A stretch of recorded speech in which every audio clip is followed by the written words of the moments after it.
Nick, thank you very much, and thank you all very, very much for being here this morning for this excellent event. I was at the Olympic Park yesterday, like a lucky number of others, watching Nicola Adams win the first gold medal ever for a woman boxer in this new Olympic phenomenon of female boxing, and it was such an uplifting celebration of talent and grit and determination, and such a wonderful response to all the cynics and naysayers that Nick referred to. And travelling here this morning, I thought to myself that in many respects, that celebration of success and that rejection of cynicism and pessimism is exactly what we should dwell on here this morning when we consider the strengths and potential in Great Britain for our advanced manufacturing and engineering sectors. Because for far, far too long, we've laboured under the wrong narrative, which has undervalued our successes in this area and undervalued our future potential as well. For far too long, there has been almost a sort of hidden, unspoken assumption that inventing, designing and manufacturing, exporting things is part of a sort of past legacy of our manufacturing heritage, but that the future is all about services, that going into boring subjects like engineering and science is the wrong thing, that what you should do is always aspire to go into the whiz-bang service industries of accountancy, lawyer, the city and so on. And that is a dramatic misreading of our natural strengths as a national economy. And I really just want to, in a very few minutes, make three basic points. Highlight our strengths as a global powerhouse for manufacturing and engineering. Secondly, emphasize how determined we are as a coalition government to do more, to expand on those strengths. And thirdly, to underline the importance we attach to inspire, just as young people have been inspired by the Olympics, to inspire the next generation to dream of being the new Brunels and Stevensons of the future. So firstly, our strengths. I mean, it is just worth repeating how important so many of you are in the fabric of our British economy. Some of the most successful companies in the world operate here. Airbus, Rolls-Royce, Jaguar, Land Rover, all of whom are very, very welcome sponsors for this event. And then Nissan, Siemens, BAE, and so many other dynamic businesses represented here. We have the second largest aerospace industry in the world. Despite the very disappointing trade statistics which were published overnight last night, we nonetheless saw that in the early months of this year, the United Kingdom was exporting more cars than we import for the first time since 1976. A quarter of all Ford engines are made here. 8 out of 12 Formula One teams are based here, and for good reason, because they have access to skilled engineers and cutting-edge technology. It is a sector, advanced manufacturing, responsible for almost 3/4 of business, research and development in this country. And in so much of that research and development, we lead the world, from neuroscience to computer science, ecology, energy, materials science, and so on. And we pride ourselves that we also have strengths, natural strengths, the English language, legal certainty, that we are right at the heart of the world's largest borderless single market, right on our doorstep in the European Union. All of those strengths are strengths which we must celebrate, because they are very, very phenomenal strengths indeed. We need, however, as I said, secondly, to do more to build on those strengths. And I won't, because it'll consume too much time, and I know that Vince Cable and others will go into this in greater detail later, enumerate all the measures that the government is taking. But whether it is the new technology and innovation centres, which try and emulate some of the world's best examples of clustering academic excellence with advanced manufacturing research, whether it's our very ambitious plans in infrastructure upon which the long-term productivity of the economy so heavily depends, whether it's the commitment to a high-speed a train spine up and down the length of the country, whether it's the new guarantee scheme that we have recently announced using the strength of the government's balance sheet to mobilise private sector infrastructure investment into our infrastructure, whether it's the Green Investment Bank, the first of its kind, using £3 billion worth of public money to leverage in several times that of private sector money in our new renewable energy infrastructures. Those are all examples of commitment to infrastructure which is so necessary to your work, whether it's rebalancing the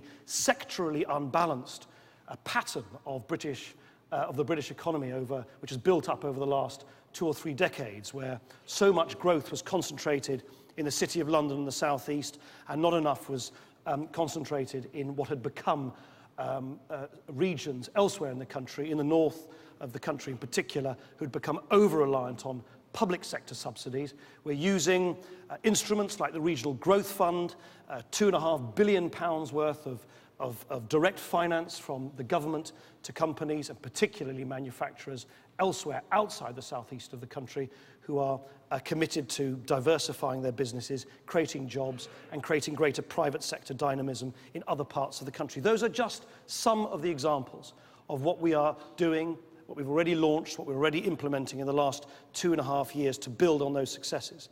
But as I said at the outset, the final point I really want to make to you before taking questions and comments from you is the importance of, the Olympics, the slogan is inspiring a generation. I think we together, everybody in this room, the politicians and you in industry, we need to work together to inspire a generation. So that unlike, I'm 45, when I was at school, I wasn't frankly great at science and maths, but nonetheless, no one suggested to me or to my friends at school at the time that maybe we wanted to dream of being engineers, of going into industry, going into manufacturing. This was the early 80s, and it was all about making a fast buck in the City of London, or going into the glamorous industries of advertising or the media, Nick. There was no positive image, vision, given to our youngsters of an alternative career path. That has to change, and thankfully it is changing. I've got 3 little sons. I want my sons to dream of not doing what their dad's done, certainly not going to politics, but instead dreaming of what their grandfather and their great-grandfather did, who were in different capacities scientists and industrialists and manufacturers. And we're committed to doing that, whether it is, notwithstanding all the difficult cuts we've had to introduce in public spending, protecting public spending on science, whether it's the reforms that we are introducing in order to ensure and guarantee that our universities remain amongst the very best universities in the world, whether it's the expansion of apprenticeships on a scale that has not been seen in this country in the post-war period. We're delivering 250,000 more apprenticeships during this Parliament than was planned by the previous administration. Whether it's the creation of 24 new university technical colleges which specialise in subjects like advanced manufacturing, engineering and health technologies. Whether it's the new Queen Elizabeth Prize for Engineering which we've launched, which is an international prize with £1 million from us in order to celebrate and highlight the best achievements in engineering, whether it's the network of around 28,000 volunteers we have from academia and industry who are going into schools to get children enthused about a career in science or technology. All of those things and more are the kind of things we need to do together to make sure that we don't regard our manufacturing excellence as something which only belongs to the past or the present, but is also absolutely crucial to a thriving, prosperous future for the United Kingdom in the years to come as well. Thank you very much for listening to me.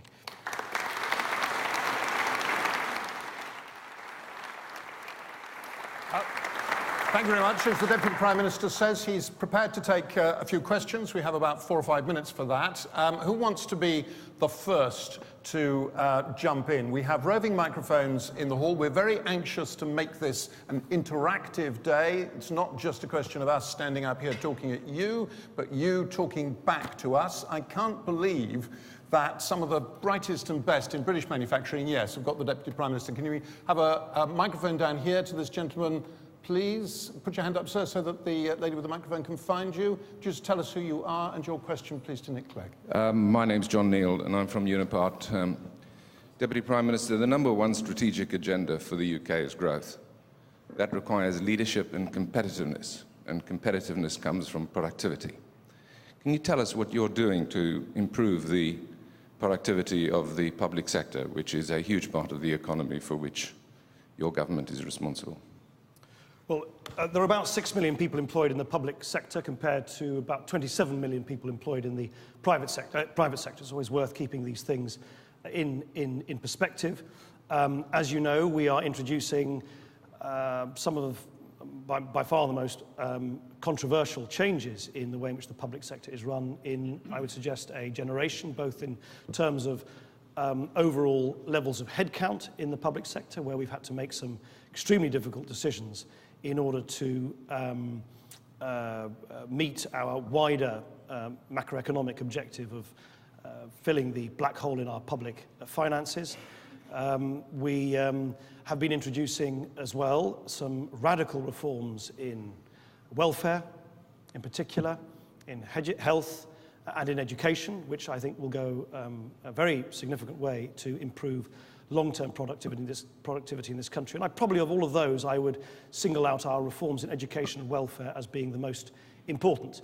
In education, we are, in effect, doing two things. Firstly, giving far greater autonomy to teachers and head teachers to run schools and run their classrooms in the way that they see fit, because our basic ideological view, if you like, but not least driven also by evidence, is that there was too much micromanagement by central government in the classroom in recent years. And secondly, we've introduced a new, highly progressive funding formula called the pupil premium, something I first wrote about over a decade ago, which provides an active incentive for schools to cater more and provide more attention to, more one-to-one attention, catch-up classes, extra tuition and so on, to those children from those disadvantaged backgrounds, because the abiding weakness of the British school system for so long, which has hampered productivity and has wasted talent, is that bright but poor children simply haven't done as well from the school system traditionally as they should do. And in welfare, by simplifying the welfare system very dramatically, consolidating this sort of spaghetti junction of different benefits into one universal credit, which will be introduced from next year, whilst at the same time raising the point at which people start paying income tax. When we came into office, the point at which you started paying income tax in this country was £6,400. As of next April, it'll be £9,205, and I hope we'll push it up to £10,000 soon. That means people retain more money, even just for a few hours that they work, and even if they work part-time. So the combination of the welfare reforms and the income tax reforms are a massive spur to work. And of course, an incentive to work is absolutely crucial to increasing productivity. We've got some way from productivity in the public sector, but the contribution over here and then two down here, please. Good morning, Graham Mitchell, HCL Dynamics. I put down here that, good morning, Deputy Prime Minister. I'd like to know when governments and successive governments and previous governments are going to recognise that majority of the new innovations come from small SMEs, not necessarily the primes. We have, in majority of cases, having to actually fund our own development and R&D because the course and the routes to that development funding is not necessarily available to us. And presumably a problem made worse by the difficulty of getting the banks to lend you money. Well, it's not just the banks, because the bank is only one form of lending. Clegg. Yeah, we are developing technology. We do boffins in garden sheds in this country very well. Yeah, no. Well, firstly, yes, we are a nation of garden sheds and a fair number of boffins too. And you're absolutely right, of course, with your assertion that SMEs are the small and medium-sized enterprises are the absolute backbone of the British economy and always have been. As you know, there's a plethora of government schemes and funds and initiatives. They've changed name and titles over the years in order to provide direct assistance to SMEs. And I know that Stephen Green and Vince Cable can provide you with more detail on that, including trying to provide SMEs with facilitating access to research funding. We're also in effect, basically providing money which bypasses the banking system altogether. The Regional Growth Fund is one example, £2.5 billion pot of money where you, as an SME, can apply if you think that you've got a research and development project which creates jobs. It's a jobs-oriented fund, but if it's linked to your research and development activity, you can apply to that. I think we have a real challenge in government to make sure that a lot of those schemes are simple and effective enough to be user-friendly by you. I think this is not a sort of party political comment, I think where governments as a whole have perhaps slightly taken the wrong turn is we've spawned a huge plethora of these different initiatives, and you in the SME sector and in your garden shed don't know about them. And I think we need to try and bridge that gap, and we are certainly seeking to do so by weeding out, as we have done over the last several months, some of the initiatives and funds which don't work and concentrating on our effort in those that do. Sounds like a subject to bring up with some of the other ministers who are here this afternoon. We have a fleet of ministers here this afternoon. Lord Digby-Jones. Deputy Prime Minister, with a view to all our international guests here today, and I know we all welcome them very much. Could I just ask your views on international aid? At a time when we're closing libraries and in many cases lots of public sector cuts, which I know are being felt in mainland Europe and in America as well, so it's not just a British issue. But nevertheless, at that time, I never hear of a Brit who won't want you to put your hand in the nation's pocket to go and help serious problems in countries where they have serious issues with disease or poverty. So it is not about that side of it. But there is a lot of taxpayers' money that is being spent on helping countries who say thank you by buying manufactured goods from other countries and not from us. And I suppose at one end of the equation we could say, why are we the only nation in the European Union that doesn't tie our aid in some way to helping our domestic manufacturing exporters? And at the other end of the question, it would be, even if you won't do that, why are you giving our money to countries that go and buy the equipment that we could sell to them from other countries in Europe? The blunt answer is aid policy is not an industrial policy. And I think the moment you start